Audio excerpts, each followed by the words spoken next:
অন্ধকার রাত, চারপাশ নিস্তব্ধ, কিন্তু এই নীরবতার আড়ালে লুকিয়ে আছে ভয়, রক্তহীন করা রহস্য আর অভিশপ্ত কাহিনী। স্বাগতম আপনাকে হরর জোন চ্যানেলে।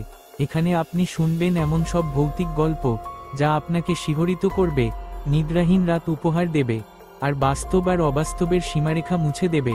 যদি আপনার হৃদয় দুর্বল হয় তাহলে সাবধান, কারণ এখন শুরু হতে চলেছে এক ভয়াল যাত্রা যেখানে প্রতিটি শব্দ আপনাকে ঠেলে নিয়ে যাবে অন্ধকারের গভীরে।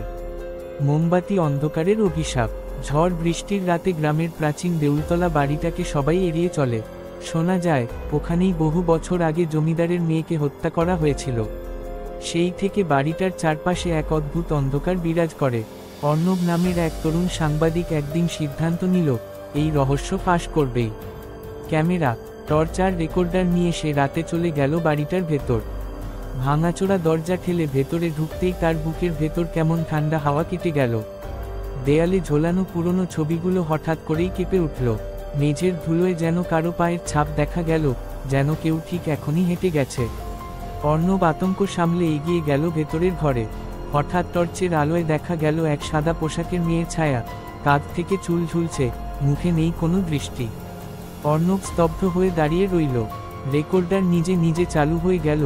ভেতর থেকে শোনা গেল কান্নার শব্দ, তারপর ভাঙা গলায় একটা কথা, আমাকে কেন মেরেছিলে? অর্ণব দৌড়ে বেরোতে চাইল, কিন্তু দরজা বন্ধ, জানালা সব সিল। ঘর ভরে উঠল এক অদ্ভুত দুর্গন্ধে।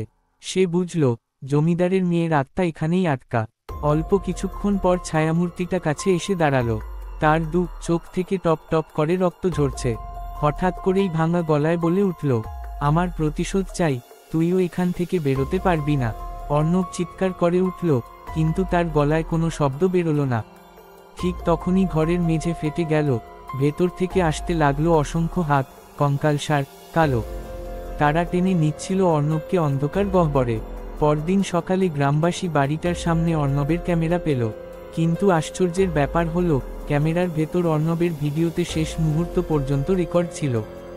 দেখা গেল সে চিৎকার করছে, হাত নাড়ছে, কিন্তু শেষ সেকেন্ডে পুরো ঘর ভরে গেল অন্ধকারে। এরপর আর কিছু দেখা যায়নি। আপনি এখনই শুনলেন হরর জোনের ভৌতিক কাহিনী। যদি গল্পটি আপনার ভালো লেগে থাকে তবে লাইক, শেয়ার আর সাবস্ক্রাইব করতে ভুলবেন না, কারণ রাত নামলেই অন্ধকারে আবার ফিরে আসবে ভয়ের ছায়া। পরের গল্পে আবার দেখা হবে, হয়তো আপনার পাশেই কেউ দাঁড়িয়ে থাকবে।